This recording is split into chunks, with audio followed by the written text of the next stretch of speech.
तरफ भी नजर जा रही है, सिर्फ जलवा है तग़े अली का। ईमान में दाखिल हो जाता है और अल्लाह की रज़ा के लिए जो निकाह करता है, अल्लाह तबारक व तआला उस निकाह में उसे बरकतों का नुज़ूल फरमाता है। उस निकाह में अल्लाह की मदद होती है। अल्लाह रब्बुल इज़्ज़त उस दोनों मियाँ और बीवी के ऊपर रहम फरमाता है, करम फरमाता है, इसलिए कि उसने निकाह किया है। निकाह करने में उसकी ये नीयत नहीं थी कि जिनसी ख्वाहिशात को हम पूरा करेंगे, बल्कि नीयत उसने ये की थी, हम जो निकाह कर रहे हैं, निकाह करना मेरे नबी की सुन्नत है, निकाह करना मेरे नबी का तरीक़ा है, निकाह करने का हुक्म अल्लाह तबारक व तआला ने दिया है।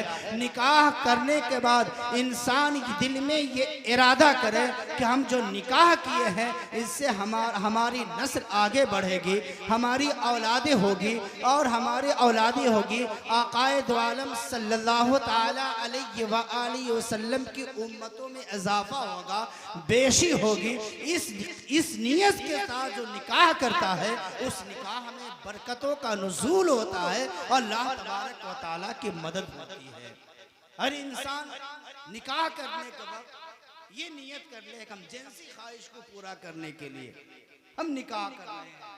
निकाह तो हो जाएगा मगर कोई सवाब नहीं मिलेगा, मगर कोई सवाब नहीं मिलेगा, इसलिए कि उसकी नियत ये थी कि हम जिनसी ख्वाहिश को पूरा करने के लिए हम निकाह कर रहे हैं, अपनी शहवत को पूरा करने के लिए हम निकाह कर रहे हैं। ये नीयत एक ऐसी चीज है कि आक़ाए दो आलम सल्लल्लाहु ताला अलैहि व आलिहि वसल्लम फरमाते हैं कि इन्नमल आमालु बिन्नियात, कि अमल का दारो मदार नीयत के ऊपर हुआ करता है। नीयत ऐसी चीज है, इंसान का अगर नीयत दुरुस्त है तो उसका काम भी अच्छा होता है। इसलिए कि नीयत अच्छी होती है तो उसमें अल्लाह की मदद होती है, अल्लाह का करम होता है उसके ऊपर, अल्लाह का फजल होता है उसके ऊपर। हजरते ख्वाजा निजामुद्दीन औलिया रहमतुल्लाह अलैह, जो बहुत ही पाए के बुजुर्ग गुजरे हैं, दिल्ली के सरजमीन पर है, हयते बाबा फरीदुद्दीन गंज शकर रहमतुल्लाह अलैह के खलीफा भी हैं। हयते ख्वाजा निजामुद्दीन औलिया रहमतुल्लाह पहले के बुजुर्ग भी निकाह करते थे, शादियां करते थे, मगर शादी करने की नीयत ये होती थी कि आका की उम्मत आगे बढ़ेगी, उम्मतों में इजाफा होगा और अल्लाह की रज़ा के लिए, अल्लाह की खुशनुदी के लिए निकाह करते थे। और बीवी से मिलने भी जाते थे तो उस वक्त ये नीयत हुआ करती थी कि हम जो ये मिल रहे हैं बीवी से, अपने नफ्स के लिए नहीं मिल रहे हैं, बल्कि अल्लाह की रज़ा के लिए मिल रहे हैं। शहवत भी कर रहे हैं, जिनसी ख्वाहिशात को पूरा भी कर रहे हैं, तो ये नीयत नहीं होती थी कि हम जिनसी ख्वाहिश को पूरा कर रहे हैं, बल्कि नीयत ये होती थी अल्लाह की रज़ा के लिए मिल रहे हैं। जब मियाँ बीवी मोहब्बत के साथ जब मिलता है ना, तो अल्लाह तबारक व तआला फरिश्तों से फरमाता है, ऐ फरिश्तों देखो, ये दोनों के दरमियान इस कदर मोहब्बत है, प्यार है, उल्फत है, मैं भी इससे मोहब्बत करता हूँ और इस मोहब्बत के सदक़े में इसे बख्श देता हूँ, इसे मग़फ़िरत फरमा देता हूँ, इसे बख्श देता हूँ, मग़फ़िरत फरमा देता हूँ। मफ़ी ज़माने आज आप देख सकते हैं, ये ज़माना आज का दौर कैसा चल रहा है कि लोग ना अपने बच्चे की तरबियत कर पा रहे हैं, न अपने बच्चे की तरबियत कर पा रहे हैं, न अपनी लड़की को संभाल पा रहे हैं, न अपने लड़के को संभाल पा रहे हैं।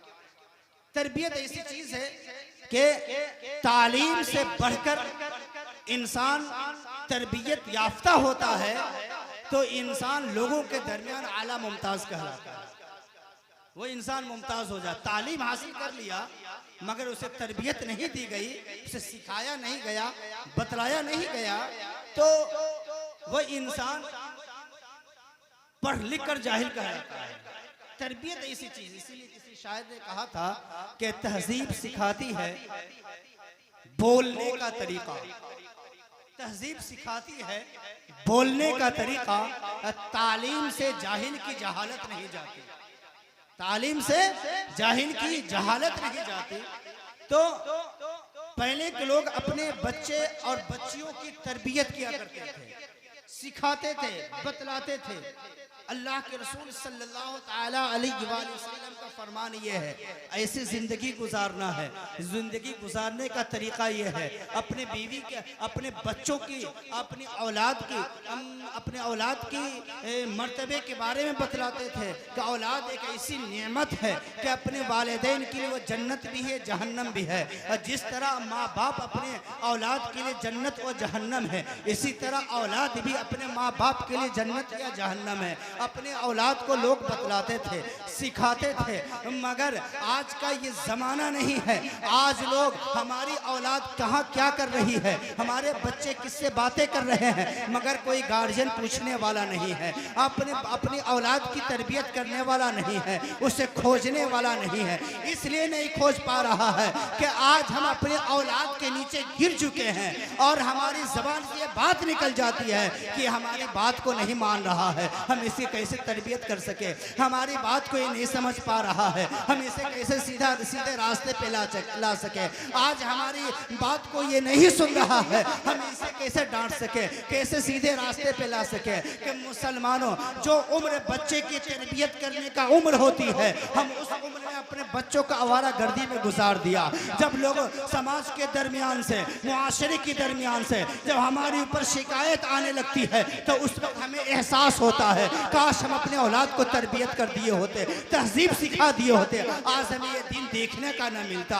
उसका भी उम्र होती है, उस उम्र में अपने बच्चे की तरबियत कर लेते हैं तो बच्चा जवान होता है। तो बच्चा जब जवान होता है तो उसके ज़हन में ये बात होती है, मेरे बाप ने ये सिखाया था, मेरी माँ ने ये सिखाया था। माँ और बाप जो सिखाता है, बच्चा उसी रास्ते पे होता है। एक उम्र होती है, वो उम्र जाने के बाद अपने बच्चे को समेटने की कोशिश करेंगे और बच्चा को समेट नहीं पाएंगे, बच्चे को सीधे रास्ते पे लाने की कोशिश करेंगे, बच्चे को सीधे रास्ते पे नहीं ला पाएंगे। इसलिए एक उम्र निकल चुका है, बच्चा को जिस उम्र में सीधे रास्ते पे लाना है, उस उम्र में हम लेकर नहीं आए अपने बच्चों को सीधे रास्ते पे। हर एक चीज की उम्र होती है, हर एक चीज की उम्र होती है।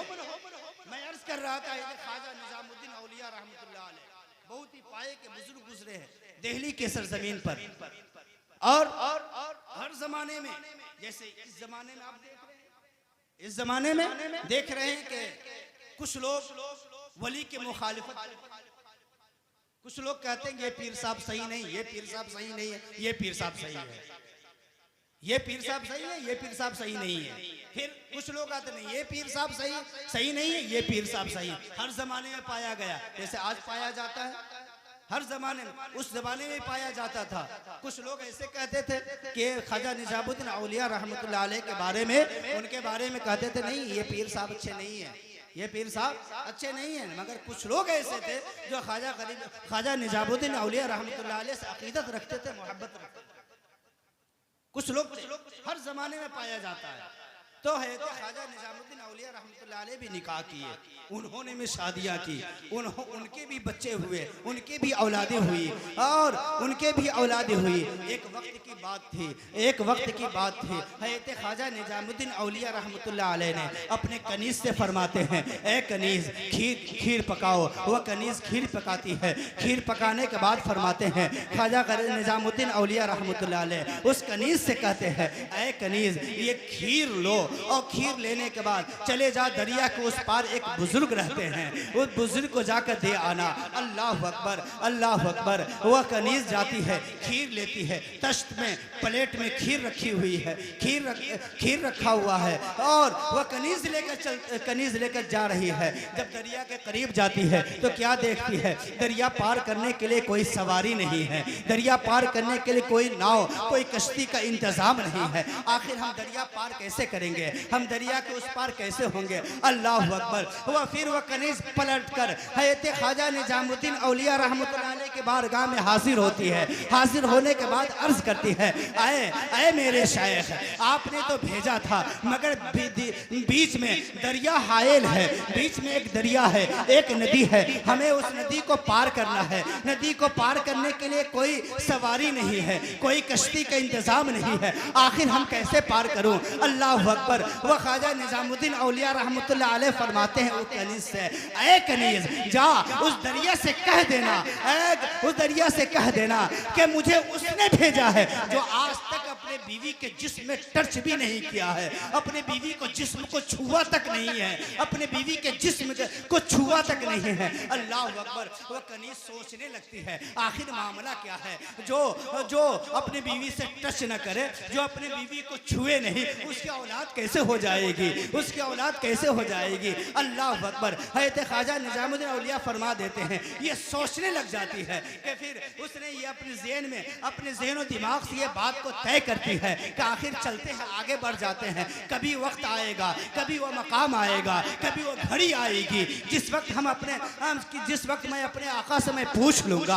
अल्लाह अकबर। वो कनीज जाती है, दरिया के करीब जाने के बाद दरिया से आवाज़ लगाती है, ऐ दरिया सुन, मुझे उस बुजुर्ग ने भेजा है जो आज तक अपने बीवी के जिस्म को छुआ तक नहीं है, जो आज तक अपने बीवी के जिस्म को टच तक नहीं किया है। जैसे भी दरिया ने इस कनीज की बात को सुनती है, फौरन वो नदी वो रास्ता दे देती है, वह दरिया फट जाता है, ये कनीज रास्ता तय कर जाती है, रास्ता दरिया पार कर जाती है। जब दरिया पार कर जाती है तो क्या देखती है, एक पेड़ के साये में एक बुजुर्ग लेटे हुए हैं, एक बुजुर्ग आराम फरमा रहे हैं, उसके करीब जाते हैं। करीब जाने के बाद ये खीर पेश करती है वह कनीज। वह बुजुर्ग ने खीर देखा, फौरन खाना शुरू कर दिया। जब खाना शुरू कर दिया, खाना खा लेते हैं, वो खीर को खा लेते हैं, खीर खत्म हो जाता है तो बुजुर्ग फरमाते हैं, चला जा और वापस चला जा, अपना सामान ले, अपनी प्लेट ले, तुम यहाँ से वापस हो जा। अल्लाह अकबर। वह कनीज सोचने लगती है,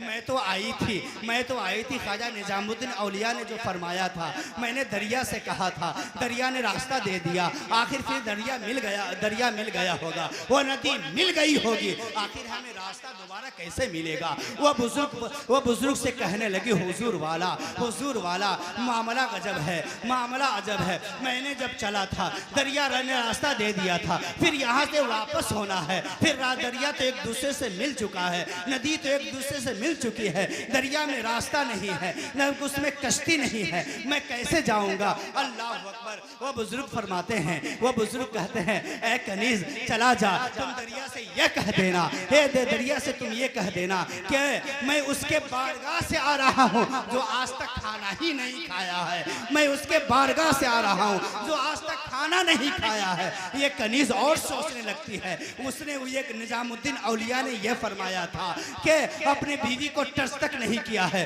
अपने बीवी को छुआ तक नहीं है, तो मेरी नजर के सामने ये बुजुर्ग तो खाना खा ले रहे हैं, पेट को भर ले रहे हैं, फिर भी अपनी जबान से ये कह रहे हैं मैं उसके बारगाह से आ रहा हूँ जो आज तक खाना ही नहीं खाया है। ये औरत ये कनीज सोचने लगती है, उसी सोचो फिक्र में सोचती है, कोई वक्त आएगा, कोई लम्हा आएगा, कोई घड़ी आएगी तो मैं इससे पूछ लूंगा आखिर मामला क्या है, माजरा क्या है। वह कनीज दरिया के करीब जाती है, क्या देखती है, फिर दरिया मिला हुआ है, फिर नदी मिली हुई है, उसमें कश्ती नहीं है। वह कनीज अपनी ज़बान हाल से फरमाती है, कह दरिया सुन, मुझे उस बुजुर्ग ने भेजा है जो आज तक खाना ही नहीं खाया है, आज तक खाना ही नहीं खाया है। जैसे ही दरिया ने यह सुना, फौरन रास्ता दे देता है, नदी फट जाती है, वह कनीज रास्ता तय कर जाती है, ख्वाजा निजामुद्दीन औलिया के बारगाह में आ जाती है। जब ख्वाजा निजामुद्दीन औलिया रहमतुल्लाह अलैह के बारगाह में आती है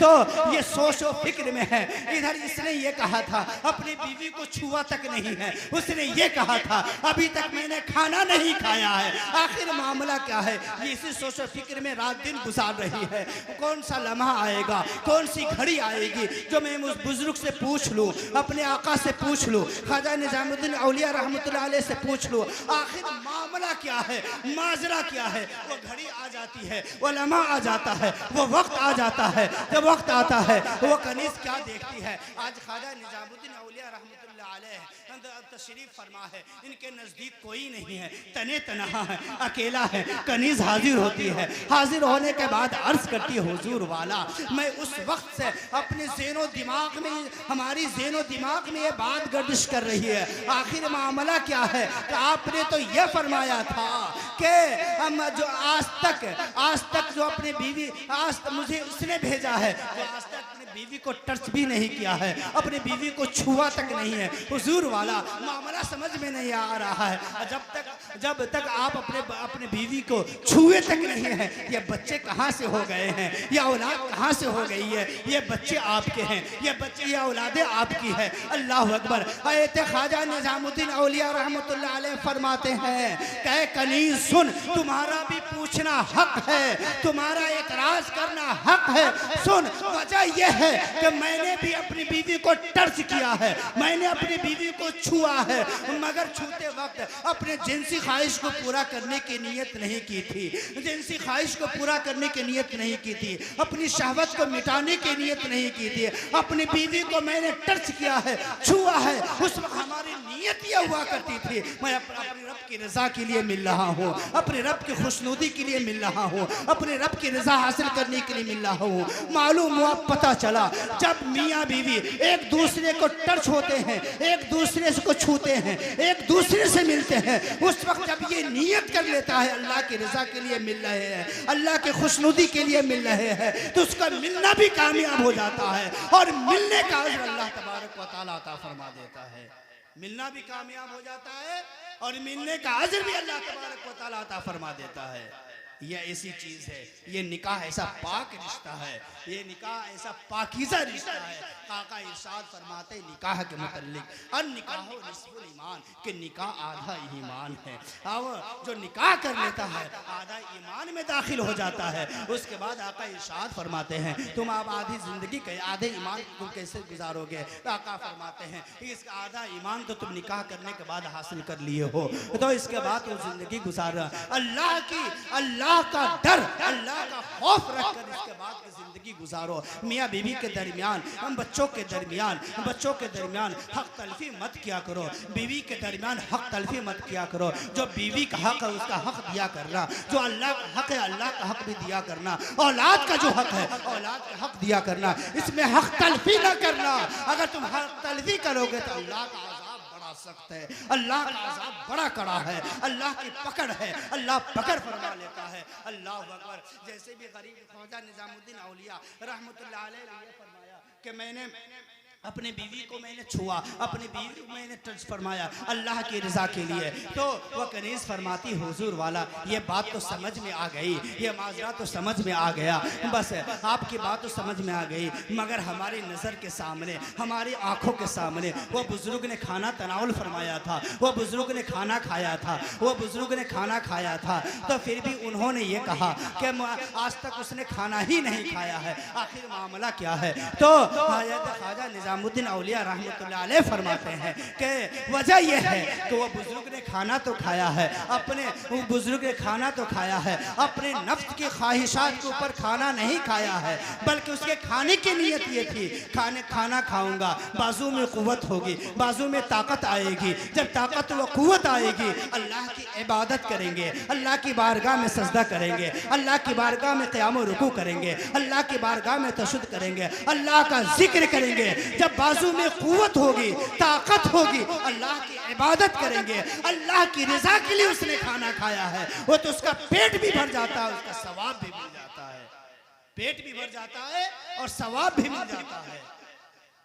ये नियत ऐसी चीज है, नियत एक ऐसी चीज है कि अमल का दारो मदार नियत के ऊपर हुआ करता है। नियत अगर दुरुस्त है तो अल्लाह तबारक व तआला उसमें मदद फरमाता है, अगर नियत ही में खोट होता है तो अल्लाह तबारक व तआला उसको मदद नहीं फरमाता है।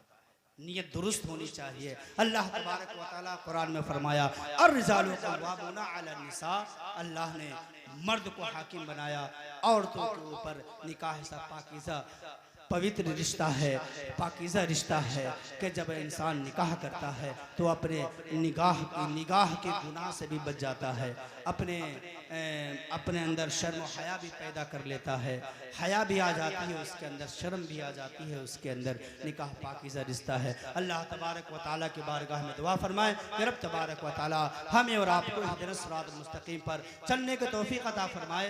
आमीन सुम्मा आमीन। पढ़ लीजिए अस्तगफिरुल्लाह रब्बी मिन कुल्लि ज़ंबि व अतूबु इलैहि ला इलाहा इल्लल्लाह मुहम्मदुर रसूलुल्लाह सल्लल्लाहु तआला अलैहि व आलिहि वसल्लम।